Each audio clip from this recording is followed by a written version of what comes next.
Hey, what's up? The viral croissant sourdough bread sounds interesting to me. Does it really worth it? Let's give it a try, shall we? Alright, let's make it even better. In a medium sized bowl, add 6 grams salt, teaspoon of honey. I'm gonna use half milk, half water. It's 250 gram. And of course, 70 gram active starter. Last but not least, 350 gram bread strong flour. I mean any bread flour with high protein content. Time to mix everything with hand. Nothing fancy, we just want to mix it for 2 to 3 minutes.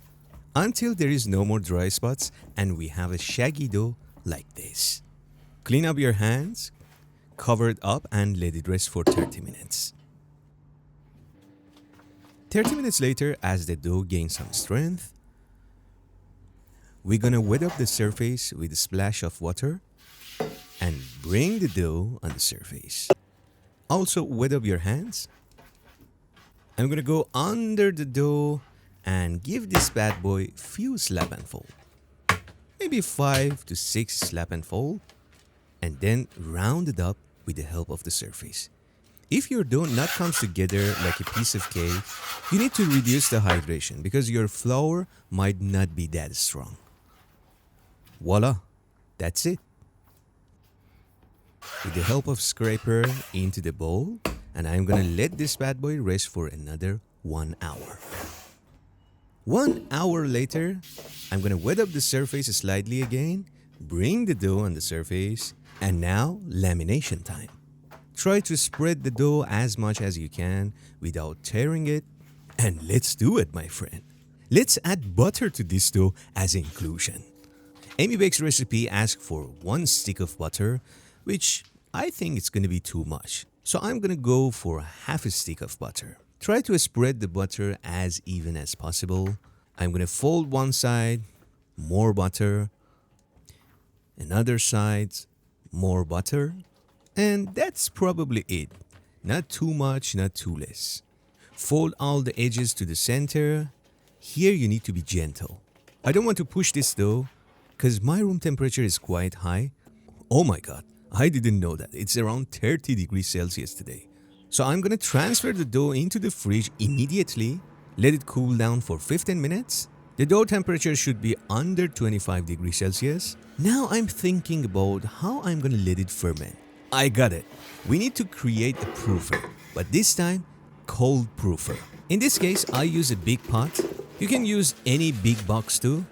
And 2-3 pieces of ice.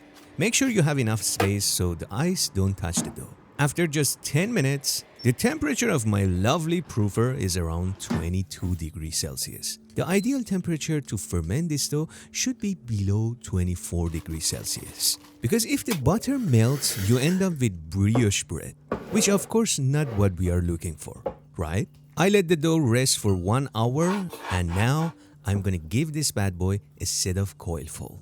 And that's it. I'm not gonna push this dough. I transfer the dough into another container to see how it rises.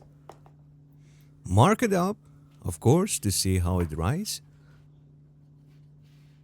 And then into my lovely proofer, let it ferment. You might think it's too much effort for just one dough. But this kind of dough, my friend, is more suitable for cold climates. Bulk fermentation for this dough at 22 degrees Celsius in my proofer takes around 2.5 hours to 3 hours. I put the container upside down and the dough should release easily. And this is one of the signs of well-fermented dough. Think about a simple shaping method. We don't want to push this dough and try to be fast as much as possible. Rolling and tucking should be done with minimum pressure and very light touches.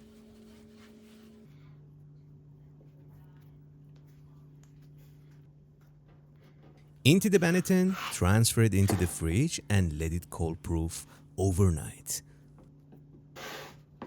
And the next beautiful morning, if you have baking paper, please use it. It's way easier. The dough is puffy and proofed very well. I'm gonna use my broken pizza peel. One simple confidence score. Make sure to flour up the peel generously.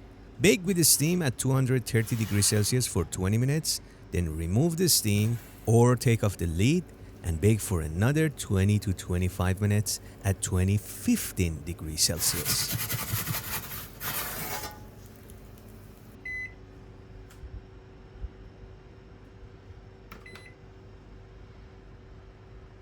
I know you can wait to try it, but you need to let it cool down first.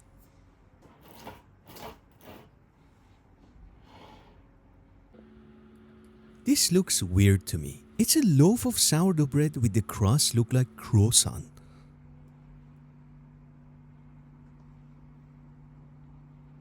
Let's check the crust, shall we?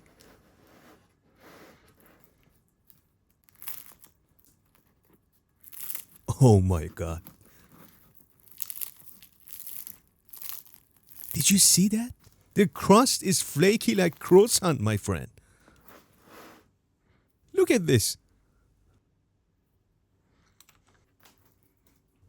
Oh my god.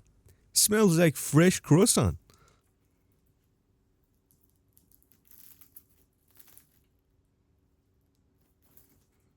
Honestly, some of the TikTok recipes really surprise me.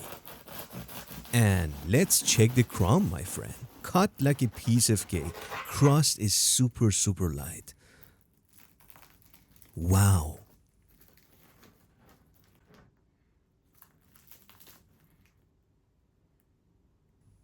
I wish you could smell it.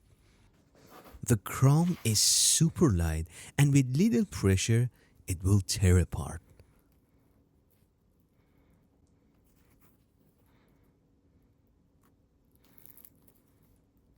Alright, enough with talking. Let's try this piece of beauty.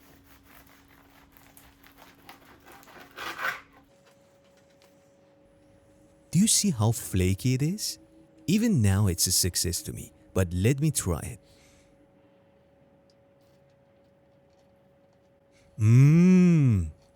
I'm not joking. It's totally worth it. Honestly, I didn't expect this at all. It's buttery, light, flaky, delicious. All of the good things in just one loaf of bread. And that's it. That's the magic of adding butter as an inclusion to your sourdough loaf. I'm not saying it's 100% croissant, but as a loaf of bread, it's really close. Trust me. Give it a try and let me know, does it worth it or not? To me, is a big yes. Keep baking and take a good care of yourself.